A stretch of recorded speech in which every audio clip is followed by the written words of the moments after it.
దేవాతి దేవునికి మొదటగా స్తుతులు స్తోత్రాలు తెలియజేస్తూ ఉన్నాను. సాధన కూడికి చేరువచ్చిన ప్రియులైన మీ అందరికీ యేసుక్రీస్తు పేరట హృదయపూర్వక వందనములండి. దేవుణ్ణి ఆరాధించుటకు మనోపూర్వకంగా చేరువచ్చినటువంటి మీ అందరిని బట్టి సంతోషిస్తూ ఈ 2023వ సంవత్సరము ఆఖరి ఆదివారంలో మనం దేవుని సన్నిధిలో ఉన్నాం. ఈరోజు ఒక ప్రత్యేక విషయాన్ని ఆలోచన చేద్దాం. దేవుడు మనకిచ్చిన ఈ సమయంలో ఒక సంగతిని మనం ఆలోచన చేద్దాం. యేసు ప్రభువుని నమ్ముకున్న దగ్గర నుంచి క్రీస్తు యేసునందు విశ్వాసంతో మనం జీవితాన్ని కొనసాగించిన దగ్గర నుంచి ఎంతో మందిని మనం చూస్తుంటాం. మనలాగే ప్రభువుని నమ్ముకున్నవారు, దేవునిలో ఎదుగుతున్నవారు, దేవుని విషయంలో సమర్పణతో ఉన్నవారు ఎంతో మందిని మనం చూస్తుంటాం. ఈ క్రైస్తవ జీవితంలో మనం క్రైస్తవులు అయ్యి ఒక 10, 20 లేక 30 సంవత్సరాలు అయి ఉంటే చాలా మందిని మనం చూస్తుంటాం ప్రభువులోకి వచ్చిన వారిని. అలాగే అదే సమయంలో ప్రభువులోకి వచ్చి వెనకబడిన వారిని కూడా, వెనక్కి వెళ్ళిపోయిన వారిని కూడా మనము చూస్తుంటాం. మన జీవిత అనుభవంలో అలాంటి వాళ్ళు మన కళ్ళ ముందు తిరుగుతూ ఉండొచ్చు, లేక వారు మరుగైపోయి ఉండొచ్చు. కానీ అలా వెనక్కి వెళ్ళిపోయినటువంటి పరిస్థితులు కూడా మనము గమనించే ఉంటాం. ఈరోజు నేను చెప్పాలనుకునే అంశం ఏంటంటే, దేవుల్లో వెనకడుగు వేయడానికి గల కారణాలు ఏమిటి? దేవుల్లో వెనకంజు వేయడానికి గల కారణాలేంటి? అలా వెనక్కి వెళ్ళిపోవడానికి గల కారణాలేంటి? ఈరోజు మనం ఎందుకు ఆ విషయం చెప్పుకోవాలండి అంటే, అలా మనం వెనక్కి వెళ్ళిపోకుండా మనల్ని మనం ఏం చేసుకోవడానికి, హెచ్చరిక చేసుకోవడానికి. కనుక ఈసారి ఆ పరిస్థితిని అర్థం చేసుకోవడానికి మనం ప్రయత్నం చేద్దామండి. చాలా మంది అలా వెనక్కి వెళ్ళిపోయినటువంటి వైనాలు ఉన్నాయి, లేకపోలేదు.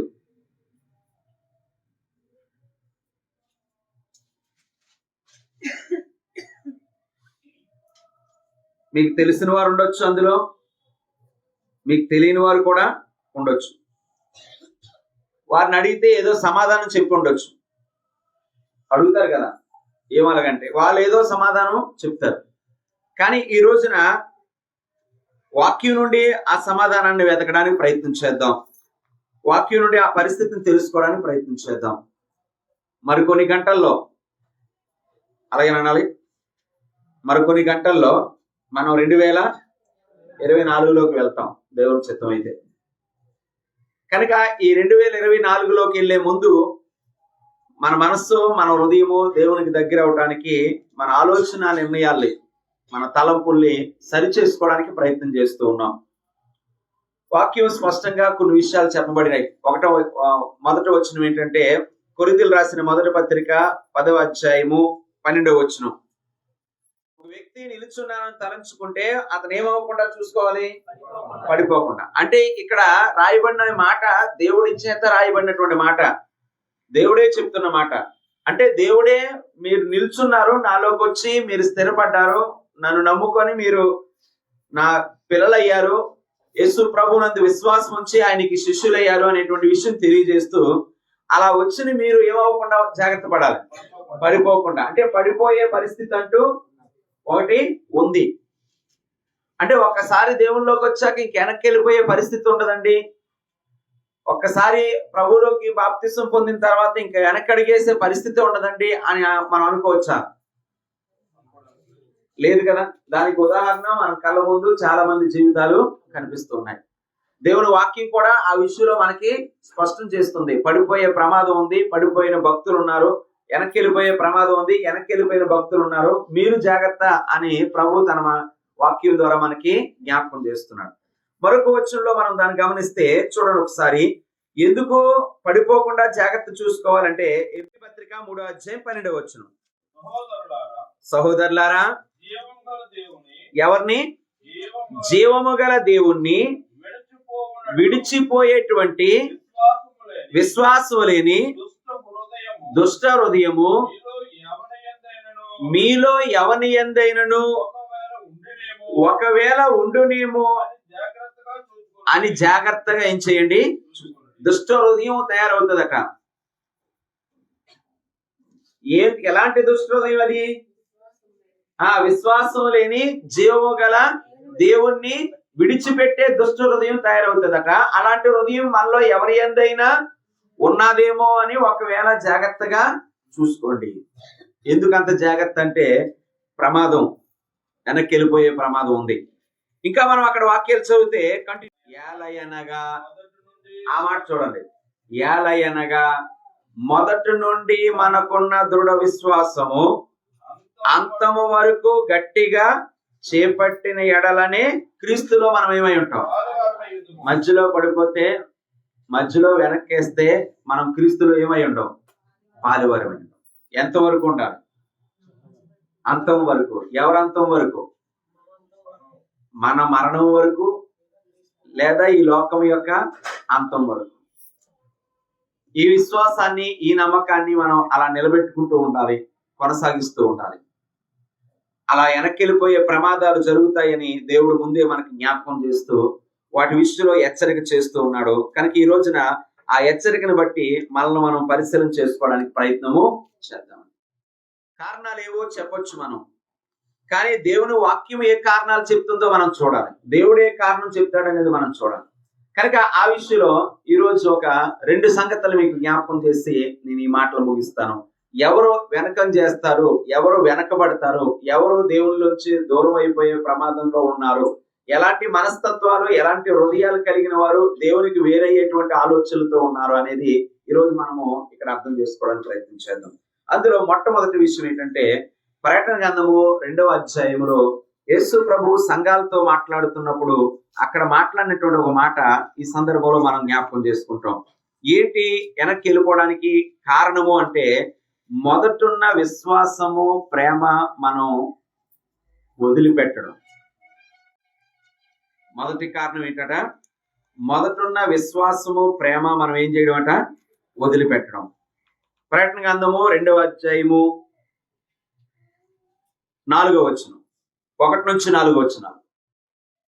మొదటున్న ప్రేమ అక్కడ అనొచ్చు, విశ్వాసం అనొచ్చు, లేక భక్తి అనొచ్చు. ఏదైనా ఆ మొదటున్న ప్రేమ, ఆ మొదటున్న భక్తి వదిలిపెడితే మనం దేవుళ్ళో ఏమవుతాం? వెనకడుగు వేసే ప్రమాదము ఏర్పడుతుంది. అంటే ఇప్పుడు నేను ఇలాగే దేవుళ్ళో ఎల్లప్పుడూ ఉంటానండి. ఎందుకు ఉంటాను? నేను బ్రతికినంత కాలం ప్రభువులోనే ఉంటానండి. యేసు ప్రభు రాకడంత వరకు కూడా నేను ప్రభువులో ఉంటానండి నువ్వు చెప్తున్నావు. కానీ నీలో ఉన్న ఈ యొక్క మొదటున్న ప్రేమను వదిలేసే తత్వాలు, మొదటున్న విశ్వాసాన్ని మనలో లేని తత్వాలు చివరికి ఎక్కడికి నడిపిస్తాయంటే పూర్తిగా ప్రభువుకి మనల్ని ఏం చేస్తాయి? దూరం చేస్తాయి. ఒకవేళ అలా నా విశ్వాసం మొదటున్నట్టుగా లేదా, నా యొక్క ప్రేమ దేవుడి మీద మొదటున్నట్టుగా లేదా, దేవుని మీద నాకున్న భక్తి మొదటున్నట్టుగా లేదా, లేదు అంటే మనం ఏ అంచుల్లో ఉన్నాం? పడిపోయే అంచుల్లో ఉన్నాం. ఇక్కడ సంఘంతో ఎవరు మాట్లాడుతున్నారంటే యేసు ప్రభు వారే మాట్లాడుతున్నారు. ప్రకటన గ్రంథంలో యోహాను గారి ద్వారా యేసు ప్రభు వారు సంఘాలకు ఉత్తరాలు రాయించారు. 7 సంఘాలకు రాయించారు ఉత్తరాలు. అందులో మొదటిది ఆసియా సంఘంతో, ఎఫెసీలో ఉన్నటువంటి సంఘంతో రాస్తున్నాడు. ఆ సంఘంతో మాట్లాడుతూ 1వ వచనం, 7 నక్షత్రాలు తన కుడి చేత పట్టుకొని 7 దీపస్తంభాల మధ్య సంచరించువాడు చెప్పు సంగతులు. ఏమనగా యేసు ప్రభుని గురించి ఇంట్రడక్షన్ ఇది. అక్కడ ఏముందంటే యేసు ప్రభుని గురించి 7 నక్షత్రాలు చేత పట్టుకొని, తన కుడి చేత పట్టుకొని 7 దీపస్తంభాల మధ్య సంచరించువాడు చెప్పు సంగతులు. ఏమన్నా యేసు ప్రభు అలాంటి వాడు చెప్పే సంగతులు ఏంటంటే, నీ క్రియలు నేను ఎరుగుదును. ఎవరితో మాట్లాడుతున్నాడు? సంఘంతో. నీ కష్టమును, నీ సహనమును నేను ఎరుగుదును. నీవు దుష్టులను సహింపలేవనియో, అపోస్తులు కాకే తమ అపోస్తులమని చెప్పుకొని వారిని పరీక్షించి వారిని అబద్ధికులను నీవు కనుగొంటువనియో, నీవు సహనము కలిగి నా నామ నిమిత్తము భారం భరించి అలయలేదనియో నేను ఎరుగుదును. ఓ సంఘమా, ఓ క్రైస్తవులారా, ఎఫెసీలో ఉన్న సంఘస్థులారా, మీరు ఎలాంటి వారో నాకు తెలుసు అని ఎవరు అంటున్నారు? యేసు ప్రభు వారు. అంటే యేసు ప్రభు వారి యొక్క కనుదృష్టి, యేసు ప్రభు వారి యొక్క పర్యవేక్షణ ఎవరి మీద ఉంది? సంఘాలన్నిటి మీద ఉంది. సంఘాలన్నిటి మీద, ప్రతి క్రైస్తవుని మీద ఉంది. వారు ఎంత కష్టపడుతున్నారు, ఎంత ప్రయాసపడుతున్నారు, ఎంత భక్తిగా ఉంటున్నారు, ఎంతగా దేవుల్లో నిలబడడానికి వారు భారం భరిస్తున్నారు అన్న సంగతి దేవుని యేసు ప్రభువుకి తెలుసు అన్న సంగతి ఇక్కడ మనకు అర్థమవుతుంది కదా. అదే అక్కడ ఏమి ఎరుగుదును నేను, 2వ వచనం నుంచి మళ్ళీ నీ క్రియలు నేను ఎరుగుదును, నీ కష్టము నీ సహనము నేను ఎరుగుదును, నీవు దుష్టులు ఏం చేయలేదు సహింపలేవనియు అపోస్తులు కాక తాము అపోస్తులు అని చెప్పుకుని వారిని, అంటే వాళ్ళు ఎవరు అవుతారు, అబద్ధకమైన అపోస్తులు, వాళ్ళు అపోస్తులు కాదు అపోస్తులు అని చెప్పుకున్నారు, అలాంటి వారిని పరీక్షించి వారిని అబద్ధికులను నువ్వు కనుగొట్టువనియు నీ సహనము కలిగి నా నామము నిమిత్తం భారం భరించి అలయలేదనియు నేను ఎరుగుదును. అన్ని చేసావు సంఘంగా. 4వ వచ్చిన తర్వాత 4వ వచనం ఆయనను మొదట నీకుండిన ప్రేమను నీవు వదిలితివని నేను నీ మీద తప్పు ఒకటి మోపవలసి ఉంది. ఏంటి ఇక్కడ, అన్ని పనులు చేసి కూడా అంతగా ప్రభువులో ఉండి కూడా దేవుళ్ళు అంతగా ఎదిగి కూడా మళ్ళీ మొదటున్న భక్తిలో లేకపోవడం, మొదటున్న ప్రేమలో లేకపోవడం, లేక మొదటున్న విశ్వాసంలో వారు లేకపోవడం ఎవరు గమనించారు? ప్రభు వారు గమనించారు. ఇదే నీ మీద తప్పు మోపుతున్నాను. మరి ఇదేమవుతుంది అంటే మళ్ళీ ఆ స్థితిలోకి నువ్వు రావాలి, మళ్ళీ ఆ స్థితిలోకి నువ్వు ఎదగాలి అనే ప్రభు సందేశం అక్కడ రాసిన మాటలు మనం గమనిద్దాం. 5వ వచనం నీవు ఏ స్థితిలోంచి పడిపోతావో అది జ్ఞాపకం చేసుకొని మారు మనసు పొంది ఆ మొదట క్రియలను చేయు. అట్లు నువ్వు చేసి నీవు మారు మనసు పొందితేనే సరే, లేని ఎడ్ల నేను నీ యొద్దకు వచ్చి నీ దీపస్తంభం దాని చోట నుండి తీసివేతును. కనుక ఈరోజు సంఘానికి లేక క్రైస్తవునికి ఇచ్చే హెచ్చరికలాగా ప్రభు వారు మాట్లాడుతూ ఉన్నారు. ఈ రోజు మనలో కూడా అలాంటి పరిస్థితి ఉందా? నాకు ఆ మొదటి విశ్వాసం, ఆ మొదటి ప్రేమ, ఆ మొదటి భక్తి తగ్గిందా? ఒకవేళ తగ్గితే నేను పడిపోయే అంచుల్లో ఉన్నా. తగ్గినది తగ్గుతూ తగ్గుతూ ఏమైపోద్ది? పూర్తిగా లేకుండా పోతుంది. కనుక నాకు ఈ విషయం నాకు ఇంకా ఎలా తెలుస్తుంది అంటే అసలు ఆ మొదటి ప్రేమ ఎలా పుట్టింది, ఆ మొదట నీలో విశ్వాసం ఎలా పుట్టింది, ఆ మొదట నీలో భక్తి ఎలా పుట్టింది అన్న దగ్గరికి వెళ్ళాలి మనం. ఆ మొదట ప్రేమ వదిలిస్తావని దేవుడు అంటున్నాడు. ఆ మొదట ఉన్న విశ్వాసం వదిలితవని మన మీద నేరం మోపుతున్నటువంటి దేవుడు. ఇప్పుడు ఆ మొదట ప్రేమ, మొదటి విశ్వాసం, మొదటి భక్తి మనలో ఎలా పుట్టిందన్న స్థితికి మనం వెళ్తే దాని విషయం మనం ఆలోచన చేస్తాం. చదవస్తలేదో రాసుకోండి. రోమపత్రిక 10:17 వచనంలో ఏం చెప్పబడింది? విశ్వాసం ఎలా కలుగుతుంది, విశ్వాసం ఎలా పుడుతుంది? దేవుని యొక్క వాక్యాన్ని, యేసుక్రీస్తు గురించిన వాక్యాన్ని ఏం చేయడం వల్ల, వినడం వల్ల మనకు పుట్టింది. రోమా 10:17 కదా. మొదట ప్రేమ మనకి ఎలా పుట్టింది? దేవుని మీద, ఆయన మీద మనకు ఆకర్షణ ఎలా కలిగింది? యేసు ప్రభు నందు విశ్వాసం ఎలా కలిగింది? ఆయన మీద భక్తి మనకి ఎలా కలిగిందంటే యేసు ప్రభు గురించి మనం వినడం వల్ల, ఆయన గురించి మనం ఆలకించడం వల్ల మనకు ఆ ప్రేమ, భక్తి, ఆ విశ్వాసాలు మనకు ఉంటాయి. అంటే ఏం విన్నాం ఆ రోజు అంటే యేసు ప్రభు రక్షకుడు, నా పాపాల కొరకు నీ పాపాల కొరకు ఆయన శిక్ష అనుభవించారు, మనల్ని పాపాల నుంచి ఆయన విడుదల చేసి మనల్ని పవిత్రులు చేశారు, మనల్ని నీతిమంతులు చేశారు. అందుకే తండ్రి అయిన దేవుడు యేసుక్రీస్తు ఈ లోకానికి పంపించాడు. ఆయన యందు విశ్వాసం ఉంచిన వారందరినీ కూడా తండ్రి అయిన దేవుడు తన పిల్లలుగా చేసుకుంటాడు.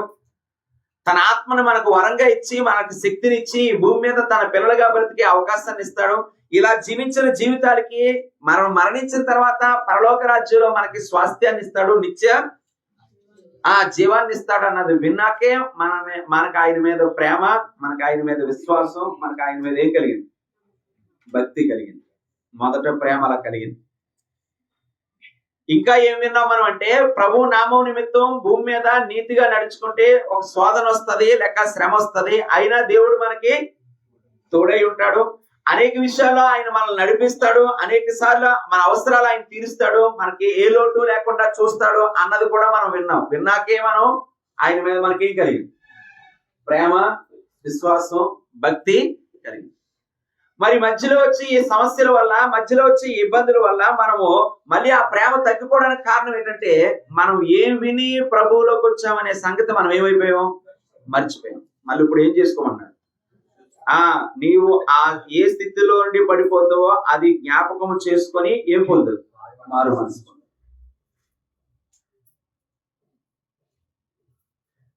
ఈరోజు ప్రభు అడుగుతుంది ఏంటంటే నీలో వెనకంజు కలగటానికి కారణం ఏంటి అంటే, మొదట నువ్వు ప్రభువులోకి ఎలాగొచ్చావు అన్న సంగతి నువ్వు మర్చిపోవడమే.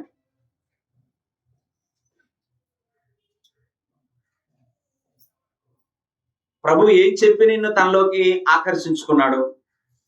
ప్రభు చెప్పిన మాటలు ఏ మాటలకు నువ్వు ఆకర్షితుడివై ఆయనలోకి ఆకర్షించబడ్డావు? ఆయన ఏమిస్తాడని ఆయనలోకి వెళ్ళావు. నువ్వు నన్ను నమ్ముకో, రోజుకి ప్రతిరోజు నీ బిరువలో ఒక్కొక్క కట్టలా పెరుగుతూ ఉంటది అని చెప్పగానే నువ్వు ప్రభువుని నమ్ముకున్నావు ఆ రోజు. అది కాదు కదా నేను పిలిచిన పిలుపు.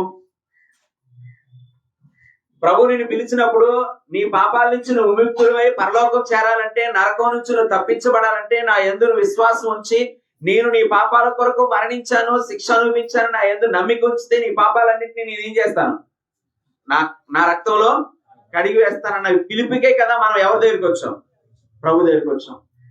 నా నిమిత్తమై మీరు నీతిగా జీవిస్తే, నా కొరకై మీరు జీవిస్తూ మీ బ్రతుకుల్లో కొనసాగితే, ప్రతి విషయంలో మీకు తోడై ఉంటాను, మిమ్మల్ని విడవకుండా ఉంటాను, మీ ప్రతి అవసరం తీరుస్తాను, ప్రతి కష్టంలో కూడా మిమ్మల్ని విడిపిస్తానని ఆయన మనకు మాట ఇవ్వగానే ఆ మాటలు నమ్మే కదా మనం ఎవరి దగ్గరికి వచ్చాం.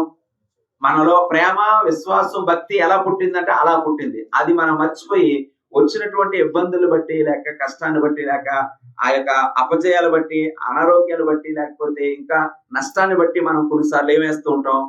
వెనకడుగు వేస్తాం. మొదట ఉన్న ప్రేమ, భక్తి, విశ్వాసం ఏమైపోతుంటారు? తగ్గిపోతాం. అది తగ్గిపోవడానికి కారణం ఏంటంటే, ప్రారంభంలో మనము దేవునికి నమ్మకంగా దగ్గరికి రాలేకపోవడం, లేక వచ్చిన సంగతి మనం ఏమైపోవడం మర్చిపోవడం. కొంతమంది ఇవేమి చెప్పరండి. ఏం చెప్తారంటే కేవలము ఏదో నీకు మేలు కలుగుతుంది అనేటువంటి భావం చెప్పి ప్రభువులోకి రప్పించడానికి ప్రయత్నము చేస్తుంటారు. ఒక సంగతి చూడండి, లోకాసు వార్త 14:25. ఇక్కడ యేసు ప్రభు వారి జీవితంలో జరిగిన ఒక సంఘటన చూద్దాం. Page number 67, 14:25. యేసు ప్రభు జీవిత కాలం ఈ భూమి మీద ఎన్ని సంవత్సరాలు కొనసాగింది? 33.5. ఆయన బాప్తిసం పొందింది 30వ సంవత్సరం. అంటే 3.5 సంవత్సరాల సేవా జీవితంలో ఆయన చాలా కార్యక్రమాలు చేశారు, చాలా బోధలు చేశారు, చాలా ఆశ్చర్య కార్యాలు కూడా చేశారు. అనేకులు ఆయన నమ్మారు, ఆయన వెనకాల వచ్చారు, ఆయన వెంబడించారు. చూడండి 25 ఏమంటున్నారు ఆయన? బహు జన సమూహములు ఆయనతో కూడా వెనకాల వచ్చేస్తున్నారు. ఎంతమంది వస్తున్నారు? అమ్మ జాగ్రత్త, యేసు ప్రభు వెనకాల ఎంతమంది వస్తున్నారు? అమ్మ నా వెనకాల ఎంతమంది వస్తున్నారంటే ఎంత సంతోషం, ఎంత ఆనందం. నన్ను ఫాలో అవుతున్నారు. రాజకీయ నాయకుడు పాదయాత్ర చేస్తే వెనకాల ఎంతమంది ఉంటారు? చాలా మంది వస్తే ఎలా ఫీల్ అవుతాడు? సంతోషంగా ఫీల్ అవుతాడు. యేసు ప్రభు అలా ఫీల్ అయ్యాడంటే ఫీల్ అవ్వలేదు. అలా అంతమందిని ఒకసారి చూసి, ఎంతమంది నా వెనకాల వస్తున్నారో అంతవరకు ఎవరు ఉంటారు? ఎంతమంది వెనకాల వచ్చారనేది కాదు, అంతం వరకు, చివరి వరకు ఎవరు నాతో ఉంటారు. ఆ విషయం ఎవరికి తెలుసు? ఆయన తెలుసు. కాబట్టి ఆయన అక్కడే బహు జన సమూహములు ఆయనతో కూడా వెళ్ళుట చూసినప్పుడు ఆయన వారి తట్టు తిరిగి, ఆలవైపు తిరిగి, ఎవడైనా నా యొద్దకు వచ్చి తన తండ్రిని, తల్లిని, భార్యను, పిల్లలను, అన్నదమ్ములను, అక్కచెల్లను, తన ప్రాణమును సహా ద్వేషింపకుంటే వాడు నా శిష్యుడు. మీరు బాగానే వస్తున్నారు, కానీ ఏదో ఒక రోజు నా విషయంకి వచ్చేసరికి నేనా వాళ్ళ అనే ఒక టైం వస్తుంది. అప్పుడు నన్ను వెంబడిస్తారా, వాళ్ళని నమ్ముతారా అనేది మీరు తేల్చుకోలేకపోతారు. ఆ టైంలో మీరు నాకేమవ్వలేరు, శిష్యులు. అంటే ఈ రోజు ప్రభువును వెంబడిస్తున్న ప్రతి ఒక్కరు కూడా సరైన సిచ్యువేషన్ వచ్చేసరికి, సరైన సందర్భం వచ్చేసరికి ఆ ప్రభువునికి ఎక్కువ ప్రయారిటీ ఇస్తున్నావా, లేక వేరే దానికి ఎక్కువ ప్రయారిటీ ఇస్తున్నాం అనే దాన్ని బట్టే ఈ రోజు మనం ప్రభువులో కడ వరకు ఉంటామో ఉండమో అనడానికి రుజువు అండి. మన జీవితంలో ఎన్నో సంఘటనలు జరిగి ఉంటాయి. ఆ టైంలో ఎవరికి ఓటేస్తావు? ఓటు అంటే నేను ఎలక్షన్ కాదు, కొన్ని సిచ్యువేషన్స్ వస్తాయి. ఆ టైంలో దేవుడా ఇదా, ఇప్పుడు దేవుడి వైపా, వీళ్ళ వైపా, దేవుడి వైపా, దీని వైపా అనే ఒక సిచ్యువేషన్ వస్తుంది. అప్పుడు నువ్వు ఏ నిర్ణయం తీసుకున్నావు అనేది నువ్వు కడ వరకు ఉంటావనడానికి రుజువు అండి. ఎవరైనా నా శిష్యుడు అవ్వాలంటే అవసరం అయితే నా నిమిత్తం, లేక నా విషయానికి వచ్చేసరికి వాడిని ఏం చేయాలట? ద్వేషింపకుంటే వాడు నాకేం కాడు, శిష్యుడు మరియు ఎవడైనా తన సిలువను మోసుకొని నన్ను వెంబడింపని ఎడ్లా వాడు నా శిష్యుడు కానేరడు. తన సిలువను మోసుకోవాలి, తన భారాన్ని భరించాలి, తన శ్రమను సహించాలి. నా నిమిత్తమై ఆ రకమైనటువంటి స్థితిలోకి ఎవరైనా వస్తేనే నాతో పాటు ఎంతవరకు నడవగలరు? కడ వరకు నడవగలరు. ఇది అర్థం కాలేదు అందరికి. అందుకే అక్కడ యేసుప్రభు మరో కథ చెప్పాడు. అక్కడే చెప్పాడు. ఏంటా కథ అంటే, ఎవడైనా ఒక ఇల్లు కడితే, ఒక గోపురం కడితే, కట్టేవాడు ముందుగా తన కట్టుకోవడానికి కావలసిందంతా తన దగ్గర ఉందో లేదో చూసుకునే కదా అది మొదలెడతాడు. లేదంటే మధ్యలోనే దాన్ని ఏం చేస్తాడు? ఆపేస్తాడు. ఎవడైనా యుద్ధానికి వెళ్తే తన దగ్గర యుద్ధం చేసే సైన్యం ఉందో లేదో, సైన్యానికి తగినటువంటి సామగ్రి ఉందో లేదో చూసుకునే కదా ఎక్కడికి వెళ్తాడు? యుద్ధానికి వెళ్తాడు. లేకపోతే వచ్చే శత్రువుతో సమాధాన పడిపోతాడు కదా. అలాగే నన్ను వెంబడించేవాడు కూడా ఏం చేయాలట? ముందుగానే అన్నిటినీ సిద్ధం చేసుకొని సిద్ధపడి నన్ను ఏం చేయాలి? వెంబడించాలా. అప్పుడే నాకు ఏమవుతాడు? శిష్యుడు అవుతాడని యేసు ప్రభు 2 ఉదాహరణలతో అక్కడ చెప్పడం జరిగింది. కానీ ఈ రోజు ఈ 2 ఉదాహరణలు మనకి ఏం చెప్తున్నాయంటే, మొదట మనకి విశ్వాసం కలిగినప్పుడే మనం సిద్ధపడ్డాం. ప్రభువులో నాకు ఏది ఎదురైనా ప్రభువును మాత్రం నేను విడిచిపెట్టాను. ఇంత ప్రేమించినటువంటి ప్రేమామయుడికి నేను బద్దునై జీవిస్తాను బ్రతికినంత కాలం, ఆ ప్రేమకు ఆకర్షితనై ఉంటాను. ఈ ప్రేమ నుంచి నన్ను ఏది ఎడబాపదు, ఈ ప్రేమ నుండి నన్ను ఎవరు వేరు చేయలేరు అని ఆలోచనతోనే మనం ఎక్కడికి వచ్చాం? ప్రభువులోకి వచ్చాం. ఎన్ని ప్రమాణాలతో మనం ప్రభువులో అడుగెట్టాం.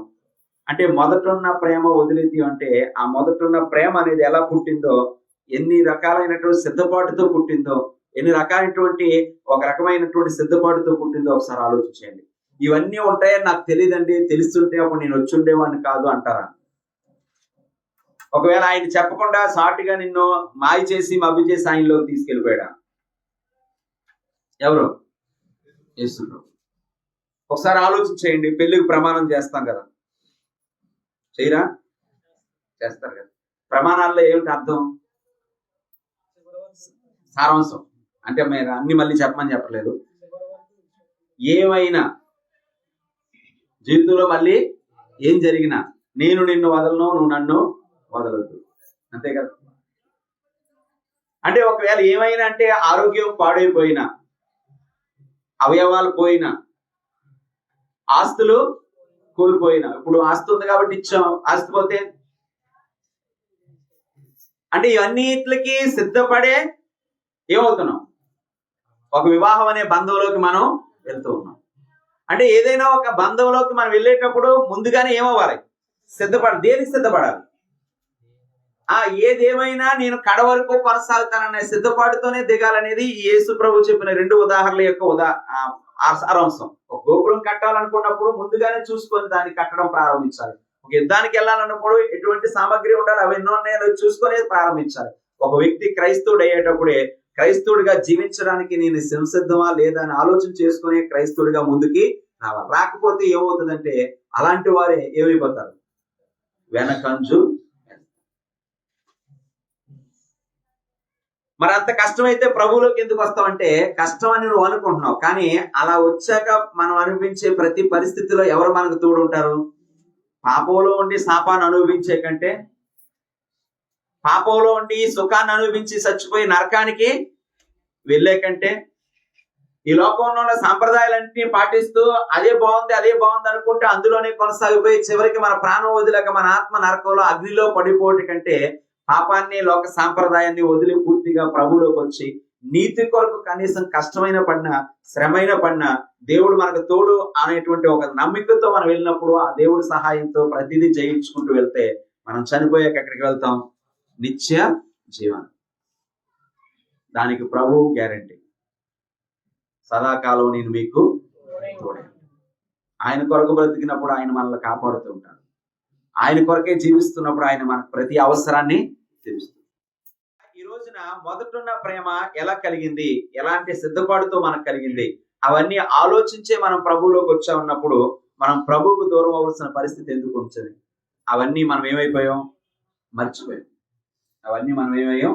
మర్చిపోయాం. నువ్వు చేసిన ప్రమాణాలు మర్చిపోయావు, నువ్వు చేసిన వాగ్దానాలు మర్చిపోయావు, దేవుడికి ఇచ్చిన మాట మర్చిపోయావు. ప్రభువా నీ కోసం నేను ఏదైనా నిందైనా భరిస్తాను, అవసరమైతే నష్టపోవడానికైనా ఇష్టపడతాను, ఓడిపోయినా నేను తట్టుకుంటాను, నీవు నాకుంటే చాలు, అన్నిటిలో నేను ముందుకే వెళ్తాను, నీవు నాకు ఇచ్చేవన్నీ నాకు అవసరమైనవి ఇస్తూనే ఉంటావు కనుక వాటిని బట్టి నేను సంతృప్తి చెందుతాను, నాకు అవసరమైనవి ఏవి మీరు లోటు చేయరని నేను సంపూర్ణంగా నమ్ముతున్నాను అనే భావాలతో మనం వెళ్తూ ఉంటే ఈ జీవితంలో కూడా నిత్య జీవానికి మనం ముందుకి కొనసాగుతాం. ఎప్పుడు ఏమేయమని వెనకడుగు వేయమని. క్రీస్తు ప్రేమలోంచి మనల్ని ఎడబాపేటి, దేవుని ప్రేమలోంచి మనల్ని వెనక్కి తీసేటువంటి పరిస్థితులు చాలానే వస్తాయి. వాటిని మనం ఎదుర్కోవడానికి ముందుగానే మన హృదయాన్ని మన మనసుని ఏం చేసుకోవాలి, సిద్ధపాటు చేసుకోవాలి. ఏం వదిలేయడం కారణం చెప్పాలి. ఏం వదిలేయడం కారణం? మొదటున్న ప్రేమ, విశ్వాస, భక్తిని ఏమైపోవడం, వదిలిపెట్టడానికి కారణం ఆ సంగతి మనం ఏమైపోవడం, మర్చిపోవడం. ఎలా మనం ప్రభువులోకి వచ్చామనే సంగతే మర్చిపోవడం. అయితే దీనికి కారణం కూడా చెప్పేవారి లోపం కూడా ఉందండి. ప్రభు గురించి చెప్పేవారి లోపం కూడా ఉంది. చాలా మంది ఇవన్నీ దాచిపెట్టి కేవలం పై మెరుగులుగా కొంతమంది వివరించి ప్రభులోకి నడిపించడమే ఏదో ఒక టార్గెట్ గా పెట్టుకొని అనేకుల్ని ప్రభులో నడిపించేస్తున్నారు, ముంచేస్తున్నారు. కానీ తర్వాత వాళ్ళు చివరి వరకు ఉంటారా అనేది మాత్రం ఆలోచన చేయలేదు. కానీ దానికి ముందే మనము ఏం చేయాలి, సిద్ధపాటు. ఈ సిద్ధపాటు నీకు ఉందో లేదో ఆలోచన చేసుకోండి. ప్రభు కొరకు మనం నిలబడడానికి అన్నిటికీ సిద్ధపడి ఉండాలని దేవుడు ఈ 2023వ సంవత్సరం చివరి ఆదివారంగా మనతో మాట్లాడుతున్నాడని ఈ సందర్భంగా మీకు జ్ఞాపకం చేస్తున్నాను. రెండవ కారణం, ప్రభువులో వెనక్కి వేయటానికి గల రెండవ కారణం, అదే ప్రకటన గ్రంథము 3వ అధ్యాయము, అదే ప్రకటన గ్రంథం 3వ అధ్యాయము మరొక సంఘంతో మాట్లాడిన మాట. ప్రకటన గ్రంథము 3వ అధ్యాయము 14 నుంచి 22 వచనాలు. ఇప్పుడు లవోదికయ సంఘం ఏం మాట్లాడుతున్నారు చూద్దాం. అనువాడును నమ్మకమైన సాక్షియు దేవుని సృష్టికి ఆదియునైన వాడు చెప్పు సంగతులు ఏమనగా, ఇది కూడా యేసు ప్రభు వారు ఏమన్నారు చూద్దాం. నీ క్రియలు నేను ఎరుగుదును అంటే ప్రతి సంఘం చేసే క్రియలు ఎవరికి తెలుస్తున్నాయి? ప్రభు వారికి తెలుస్తున్నాయి. నీవు చల్లగానైనా వెచ్చగానైనా లేవు, నీవు చల్లగానా వెచ్చగానైనా ఉండినా మేలు, నీవు వెచ్చగానైనా చల్లగానైనా ఉండక నులువెచ్చగా ఉన్నావు గనక నేను నిన్ను నా నోట నుండి ఉమ్మి వేయ ఉద్దేశించి ఉన్నాను. అంటే దేవుళ్ళలోంచి వెనకంజు వేయడానికి గల రెండవ కారణం ఏంటంటే నులువెచ్చని స్థితిలో ఉండడం. చీకటంటే వెలుగంటే మనకు అర్థం. చీకటంటే దేవునికి వ్యతిరేకమైన జీవితం, వెలుగంటే దేవునికి ఇష్టమైన జీవితం. ఇప్పుడు చల్లగా అంటే దేవునికి ఇష్టం లేని జీవితం, వెచ్చగా అంటే దేవునికి ఇష్టమైన జీవితం. ఇదే అక్కడ వేరియేషన్. మరి నులువెచ్చిందంటే ఈ స్థితే ప్రమాదకరం. ఒక వ్యక్తి దేవుల్లో లేడు, అతని విషయంలో తీర్పు బాహాటంగా ఉంటది. ప్రభువులో లేడు అంటే ఆ వ్యక్తి యొక్క తీర్పు బాహాటంగా ఉంది. ప్రభువులో లేడంటే. ఒక వ్యక్తి ప్రభువులో ఉన్నాడు అంటే ఆ వ్యక్తి విషయంలో కూడా బాహాటంగా తీర్పు ఉంది. ప్రభువు తనకి నిత్య జీవాన్ని ఇస్తాడు. వీరు నరకానికి పాత్రులు ఎవరు? లేనివారు. కానీ ఈ నులువెచ్చని స్థితి అనేది ఏదైతే ఉందో అది ప్రమాదకరమైంది. అందుకే అక్కడ ప్రభువారు ఆయన గురించి మాట్లాడితే ఏమన్నారంటే ఉమ్మివేయుదును. ఏమన్నాడు? ఉమ్మివేయుదు, అసహ్యమైన స్థితి. కాబట్టి ఆ మాట అన్నాడు. అయితే వాళ్ళు ఏమనుకుంటున్నారట? నులువెచ్చని స్థితిలో ఉన్నవారు చూడండి అక్కడ 17 వచనం. నీవు దౌర్భాగ్యుడువును, దిక్కుమాలిన వాడువును, దరిద్రుడువును, గుడ్డివాడువును, దిగంబరునై ఉన్నావు. ఇన్ని స్థితులు ఉన్నాయి నీలో. కానీ నేను ధనవంతుణ్ణు, ధనవృద్ధి చేసుకొని ఉన్నాను, నాకేమీయో కొదువు లేదనియో చెప్పుకొనుచున్నావు. అంటే వాళ్ళు ఉన్న స్థితి వేరు, వాళ్ళు చెప్పుకునే స్థితి వేరు. వాళ్ళున్న స్థితిని దాచుకొని లేని స్థితిని వారు బిల్డప్ చేసుకుంటున్నారు.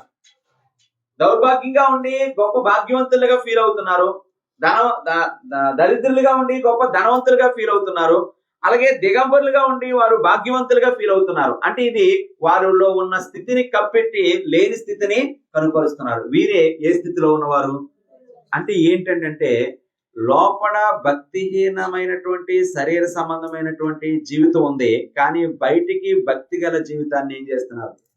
కనిపిస్తున్నారు. వీరు ఎప్పటికైనా ఏమైపోతారు? వెనకడుగు వేస్తారు. పూర్తిగా దేవునికి ఏమైపోతారు?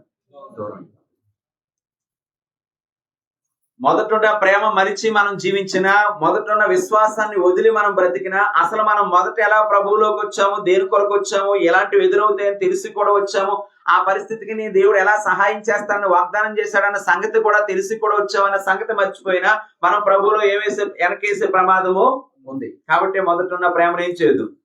మర్చిపోవద్దు.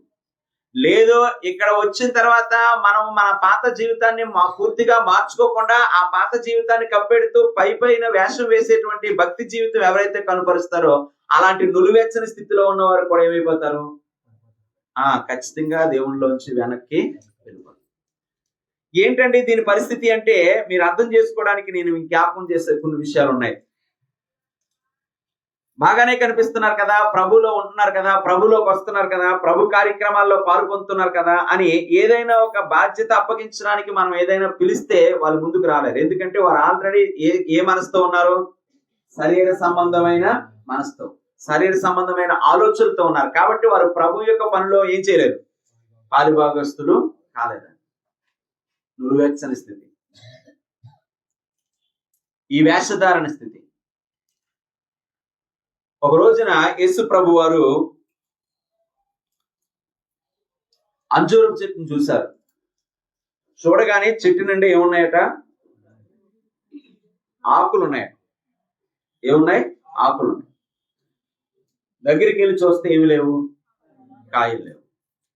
వెంటనే చెట్టుని ఆయన శపించారు. అప్పటికప్పుడు అది ఏమైపోయింది? ఎండిపోయింది. యేసు ప్రభు వారు చేసిన వ్యతిరేకమైన కార్యం అంటే అన్ని రక్షించాలో, కాపాడాలో, తుఫాన్ నిమ్మలపరచాలో ఇలాంటివే యేసు ప్రభు ఎక్కువ చేశారు. కానీ ఒక చెట్టుని శపించడం అనేది ఒకటి అదే చేశారు.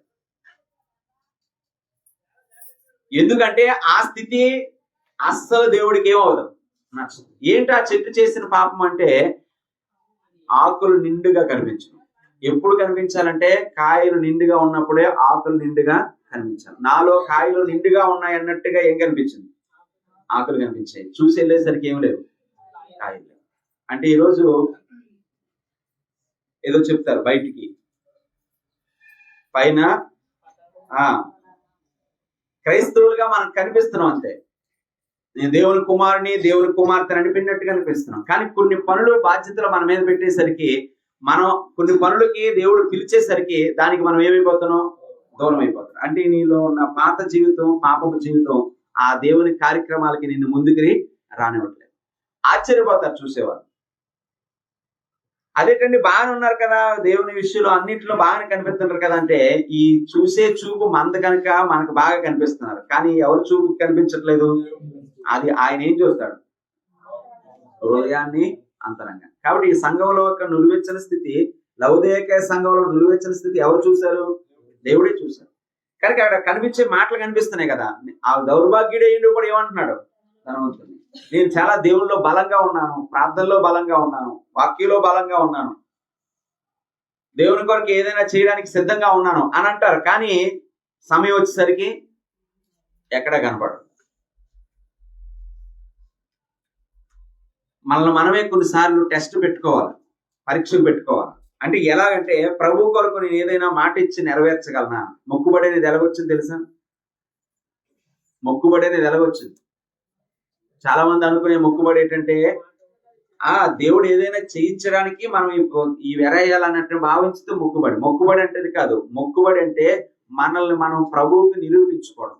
నేను అది చేయగలనో లేదో అనేది ఒకటి మనమే ఒక టాస్క్ పెట్టుకొని ఆ టాస్క్ ని మనమే పూర్తి చేయడం. మొక్కుబడి ఎవరు పెట్టుకున్నారు? మనం పెట్టుకుంటాం. మనం పెట్టుకున్నది మనం చేయగలుగుతాం లేదా? ఈ నెలలో ఇది చేస్తాను దేవుడి కొరకు అని మనం పెట్టుకోవాలి. చాలా మంది ఈ రోజు భయపడి అసలు ఏం పెట్టుకోవడమే మానేస్తున్నారు. చేయగలమో లేదు అని. అంటే ఇక్కడ మనల్ని శరీరేచ్ఛ అనేది లేక శరీర సంబంధమైన మనస్సు అనేది మన అలాంటి వాటికి ఏం చేయనివ్వట్లేదు, ముందుకు రావట్లేదు. కానీ చూడడానికి మాత్రం నేను దైవ కుమారుని, దైవ కుమార్తెని, దేవుని కొరకు ఏదైనా చేయగలవాన్ని, దేవుని విషయంలో ఎంతైనా ఉండగలవాన్ని అని అంటున్నాం. ఉంటామో ఉండమో అనేది మనలో మనం టాస్క్ పెట్టుకుంటేనే కదా. మనలో మనం ఒక పనికి నియమించుకుంటేనే కదా, మనల్ని మనం ఒక దానికి మొక్కుబడిగా చేసుకుంటేనే కదా మనం చేయగలమో. లేదు, ఈ నులివెచ్చని స్థితి నీలో ఉందని దేవుని వాక్యం మనకి జ్ఞాపకం చేస్తుంది. లేదండి నాకు అలాంటి నులివెచ్చని స్థితి లేదండి అంటే ఎన్ని విషయాలు నువ్వు దేవుడికి మాట ఇచ్చావు, ఎన్ని నెరవేర్చావు? ఏదైనా మాట ఇచ్చి చూడు, దాన్ని నెరవేర్చావో లేదో ఒకసారి నీ మనసుకి నువ్వు చెప్పుకో. ఒకవేళ నెరవేర్చుంటే ఖచ్చితంగా మనము దేవుని విషయంలో వెచ్చగా ఉన్నాం, దేవునికి దగ్గరగా ఉన్నాం, దేవుడి కొరకు ఏదైనా చేయగలవారు ఉన్నాం. కనుక చిన్న చిన్నవి టార్గెట్ గా పెట్టుకోవచ్చు, తక్కువ సమయాల్లో మనం టార్గెట్ గా పెట్టుకోవచ్చు. ప్రభు కొరకు నేను ఇది చేయగలను అని ఒక మనస్ఫూర్తిగా మనల్ని మనం సమర్థించుకోవడానికి, మనల్ని మనం అప్రిషియేట్ చేసుకోవడానికి, మనల్ని మనం ప్రౌడ్ గా ఫీల్ అవ్వడానికి, మనల్ని మనం గొప్పగా అనుకోవడానికి కూడా మనకు అవకాశం వస్తుంది. అంటే లేదు, దేవుని విషయంలో నేను ఏదైనా ముందుకు వెళ్తే మాత్రం అది చేయగలుగుతున్నాను. ఇందులో కూడా మనం ఇంకో విషయం ఏంటి ఆలోచించాలంటే, ఏదైనా మనం అనుకున్న తర్వాత అది మన చేత చేయించేవాడు కూడా ఎవరండి? దేవుడి సహాయం ఉండదా? కానీ ఎప్పుడు ఉంటుందంటే ముందు నువ్వు అడుగు వేసినప్పుడు. కనుక ఒక్కసారి ఇంత భారాన్ని నా మీద అడితే నేను ఎలా మోయగలను అంటే, ఇక్కడ నీకు నువ్వుగానే టాస్క్ పెట్టుకోవడం అంటే ఎవరు నీ మీద పెట్టరు భారం. ఎవరు పెట్టుకుంటారు? మనమే ఇంత మోయగలనని మనమే తీసుకుంటున్నాం. ఆ ముందు అనుకొని ఎంత తీసుకున్నావు అంత మోయడం మోసి చూడు, మోయగలిగావో లేదు. ప్రభు సహాయం కోరు. కనుక ఈ రోజున ఇక్కడ కొన్ని పనులు ఉన్నాయి, ఇది చెయ్యాలి అంటే ఒక 3 నెలల వరకు ఇది చెయ్యాలి, లేకపోతే ఒక 6 నెలల వరకు ఇది చెయ్యాలి, ఒక సంవత్సరం వరకు ఇది చెయ్యాలంటే ఎంతమంది ముందుకు రాగలుగుతున్నాం, ఎంతమంది వెనక్కి వెళ్తున్నాం? పలాంది చదవాలన్నప్పుడు, లేక పలాంది పనులు చేయాలన్నప్పుడు, సంఘం కొరకు ప్రతి వారం ఇది చేయాలన్నప్పుడు ఎంతమంది ముందుకు వస్తాం? ఉదాహరణకి పని అంటే మీకు ఏం అర్థం అవుతుందో నాకు తెలియదు. ఒకవేళ చర్చ్ బిల్డింగ్ అనుకుందాం, ఇక్కడ బయట లైట్ సాయంత్రం 6 గంటలకు వేయాలని ఒక పని ఉంది. అడుగుతాం, ఎవరు వేస్తారంటే ఒక యవనస్తుడు, నేను వేస్తాను 6 లైట్ అంటాడు. అంటే ఇది ఎలా టాస్క్ ఉంటుంది అంటే, లైట్ వేయాలంటాం, ఆ లైట్ నేను వేస్తాను. రోజు వేయాలంటాం, నేను వేస్తాను. రోజు 6 గంటల లోపే వేయాలంటాం. నేను వేయగలను? లేదు. అంటే టాస్క్ ఏమైపోయింది? కొంచెం కఠినమైంది. అంటే సింపుల్ గా ఉన్న వాటిని మనం ఏమంటాం? చేస్తానంటాం. కానీ అది కొంచెం టైట్ అయ్యేసరికి ఏమో ఎందుకు వచ్చిందిలే, మనం మాట ఇస్తే మళ్ళీ అది వేస్తామో ఏమో, మళ్ళీ దేవుడికి మాట ఇచ్చాక వేయకపోతే బాగోదు అని వెనక్కి వెళ్ళిపోతాం. ఇక్కడ దేవుడు నిన్ను పరీక్షించడానికి ట్రై చేస్తున్నాడేమో, నీలో ఉన్న సామర్థ్యాన్ని వెలికి తీయడానికి ప్రయత్నిస్తున్నాడేమో, నీలో ఉన్న శక్తి ఏంటో నీకు తెలియజేసేలాగా ప్రయత్నిస్తున్నాడేమో. అది తెలిసేలాగా చేయాలి అంటే నువ్వు చిన్నగా టార్గెట్లు పెట్టుకొని, ఈ పని చేస్తానండి, ఈ టైంలో నేను పని చేస్తానండి అని నువ్వు అనుకొని చేసుకో. గృహ కూడిక కూడా ఒక టాస్కే.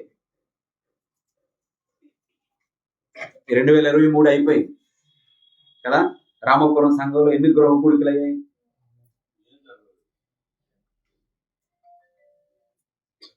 నేను ఒక ప్రార్థన పెట్టుకుంటాను అనేది కూడా ఒక టాస్కే, అంతేనా? ఒక మొక్కుబడే. దాన్ని మనం ఏం చేయలేకపోవడం, నెరవేర్చలేకపోవడం. ఇవన్నీ మనల్ని ఏ స్థితిలోకి నెట్టేస్తున్నాయి? నులివెచ్చని స్థితిలో. కనుక 2023 బైబిల్ చదవడం ఒక టాస్క్ గా ప్రారంభించారు. కొంతమంది జాయిన్ అయ్యారు. సంవత్సరానికల్లా ఏం పూర్తి చేద్దాం? బైబిల్ చదవడం పూర్తి చేయాలి. మధ్యలోనే కొంతమంది ఆగిపోయారు. కనుక చాలా మంది ఉత్సాహం ఎలా ఉంటుందంటే, ప్రారంభంలో అంత మోసేత్తం అంటే అంటారు, కానీ సగం వెళ్ళేసరికి అందుకే దేవుడు కూడా నీ మనసుకే వదిలేశాడు, నీ చిత్తానికే వదిలేశాడు. నా విషయంలో నువ్వు ఏది చేసినా నాకు ఇష్టమే, కానీ చేస్తానన్నది మాత్రం చెయ్యి. కానీ ఏది చేయకుండా మాత్రం ఉండదు. సంఘానికి ఉన్న బాధ్యతలు, పురుషులుగా ఉన్న బాధ్యతలు, స్త్రీలుగా ఉన్న బాధ్యతలు, ఆత్మీయంగా ఎదగడం కొరకు మనం చేయాల్సిన కొన్ని పనులు, కొన్ని కార్యాలు, ఇలా ఏవైనా మనము ఆలోచనలో పెట్టుకొని ముందుకు వెళ్తే మనం నులివెచ్చని స్థితిలో ఉండకుండా దేవునికి వెచ్చనైన స్థితిలోకి వెళ్తాం. నులివెచ్చని స్థితిలో ఉన్నవారే ఏ బాధ్యతలు ఏం చేయలేరు, పుచ్చుకోలేరు. చూడడానికి బాగుంటారు, చూడడానికి దైవ పిల్లలా కనిపిస్తారు, కానీ లోపల శరీర మనస్సు వారిని దేవుడి నుండి ఏం చేస్తుంది? వెనక్కి తీసుకొస్తుంది. ఆ స్థితి ఉండకూడదని దేవుడు ఇక్కడ మనకి జ్ఞాపకము చేస్తున్నాడు. ఒక వచనాన్ని చూద్దాం. రాసిన పత్రిక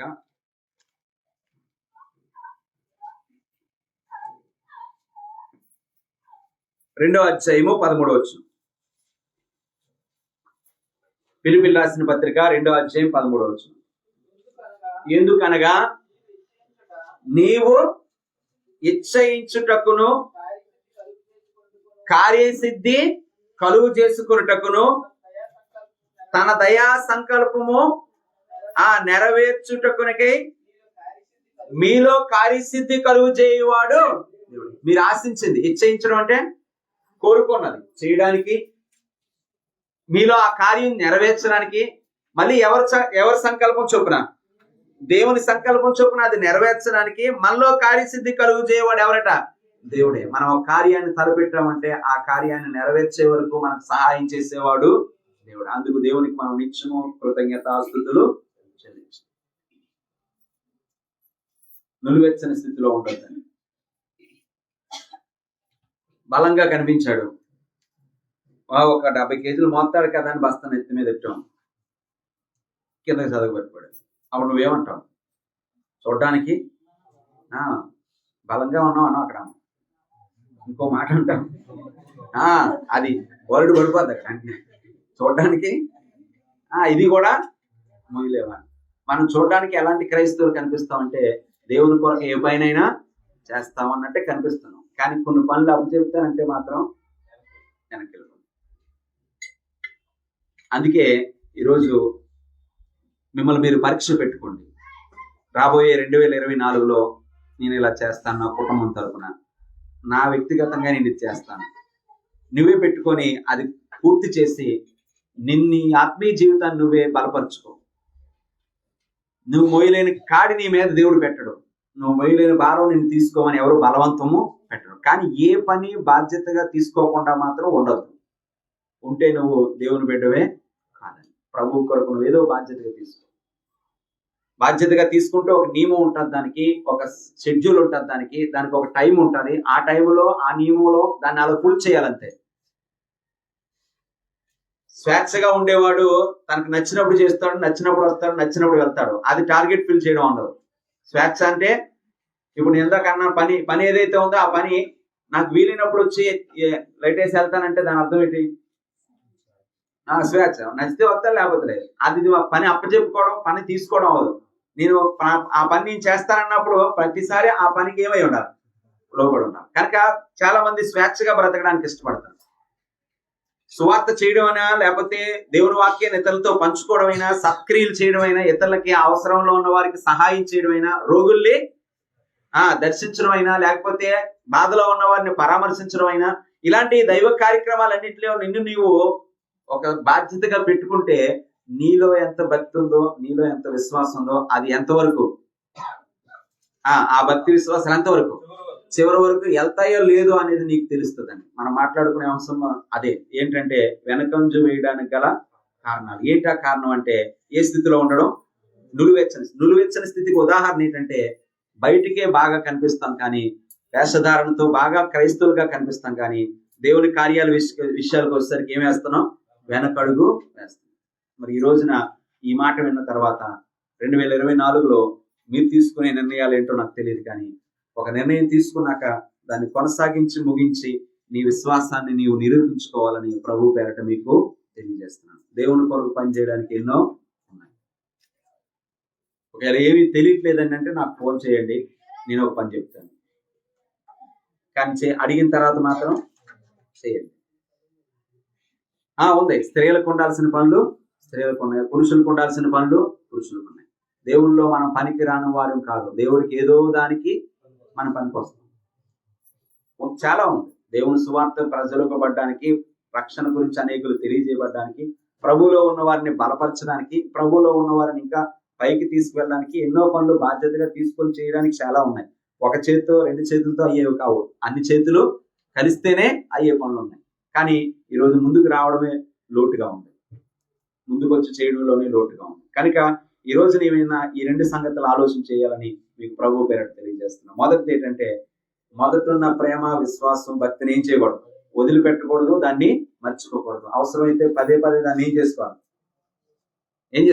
జ్ఞాపకము చేసుకోవాలి. అందుకే ప్రభు వల్ల ఏం జ్ఞాపకం చేసుకోవడానికి